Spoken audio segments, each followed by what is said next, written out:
को पर्सनली हाथ में सौंपना चाहते थे। क्या कहा उन्होंने? नहीं जी, मीडिया के सामने नहीं कहूंगा, आ जाइए अंदर बात करते हैं। इतना डर, इतना खौफ। अगर आप कानून के तहत कोई काम करते हैं तो मीडिया के सामने बताने में क्या है आपको डर? सवाल का जवाब नहीं दिया। अंत पंत में 5 घंटे की नौटंकी के बाद वही नोटिस सीएम दफ्तर के बाहर देके चले गए। मैं आज आपको यह बताना चाहता हूं कि दिल्ली में इसका क्या इंपैक्ट होता है। आप सब जानते हैं दिल्ली देश का क्राइम कैपिटल है। हर साल, ये सुन लीजिए, ये नंबर अगर आप सुनेंगे तो चौंक जाएंगे, हर साल दिल्ली में 3 लाख क्रिमिनल केसेस रजिस्टर होते हैं। 3 लाख। इन 3 लाख केसेस में से चार्जशीट कितने में फाइल होती है? 1 लाख। 1 लाख से भी कम। करीबन 30% क्रिमिनल केसेस में ही हर साल चार्जशीट फाइल होती है।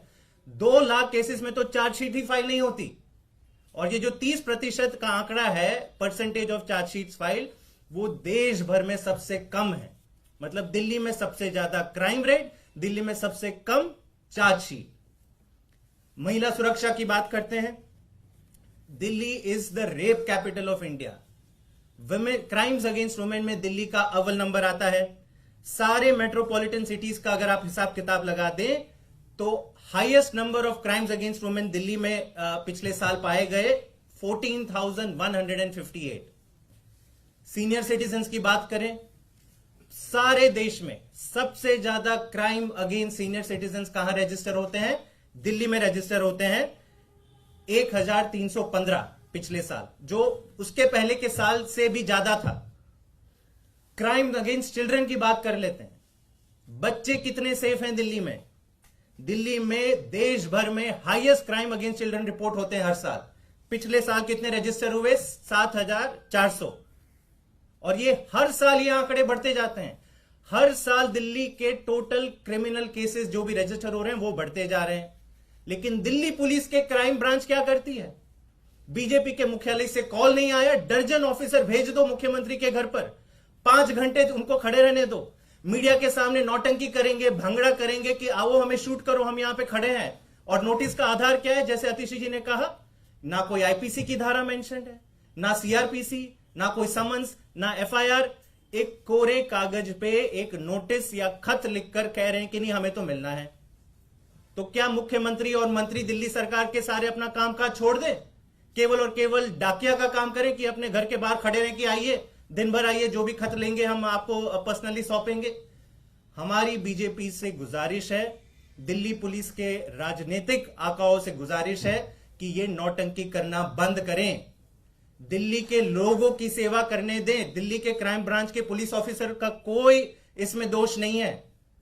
हमारी पूरी तरह से दया है उनके साथ। वो जब आए थे पुलिस फोर्स में तो ये जरूर सोच के आएंगे कि देश की सेवा करेंगे, महिला सुरक्षा पर काम करेंगे, किडनैपिंग रोकने में काम करेंगे, मर्डर रोकने में काम करेंगे। लेकिन होता क्या है, सुबह 8 बजे कॉल आ जाता है कि जाओ आज पूरी दिन मीडिया के लेके जाओ और सीएम के बाहर आप सीएम के घर के बाहर आप ये खड़े रहो रास्ते पे। दुख होता है और मेरी हाथ जोड़ से विनती है कि क्राइम ब्रांच को उसका राजनीतिकरण ना करें, उनको जनता की सेवा करने में छोड़ दें। आतिशी जी, अभी जैस्मिन बता रहे थे कि सबसे कम केस रजिस्टर होता है दिल्ली में, लेकिन आप लोगों ने जो आरोप लगाया है उस पर भारतीय जनता पार्टी कह रही है कि सबूत नहीं देंगे तो आपके ऊपर में केस रजिस्टर होने वाला है और जवाब आपको इस बार देना ही पड़ेगा। क्या है सबूत, वो बता क्यों नहीं रहे आप लोग? देखिए, हम तो बता रहे हैं कि कौन लोग आए थे।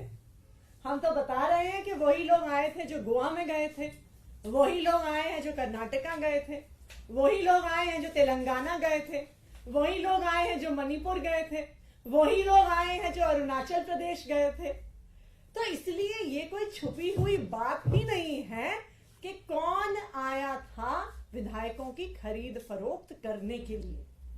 ये आप सड़क पर चले जाइए, सड़क पर चलता हुआ आपको बच्चा बच्चा बता देगा कि कौन कांग्रेस के विधायक तोड़ रहा है, कौन शिवसेना के विधायक तोड़ रहा है, कौन जेडीएस के विधायक तोड़ रहा है, कौन आम आदमी पार्टी के विधायक तोड़ने की कोशिश कर रहा है। मतलब तो इसलिए ये क्या करें, एक भारतीय परंपरा में कहते हैं प्रत्यक्ष ही प्रमाण है, तो ये बिल्कुल प्रत्यक्ष है, पूरे देश के सामने है कि कौन विपक्ष की पार्टियों पर केस कर रहा है, कौन विपक्ष की पार्टियों को डराकर धमकाकर पैसों का लालच देकर तोड़ने की कोशिश कर रहा है।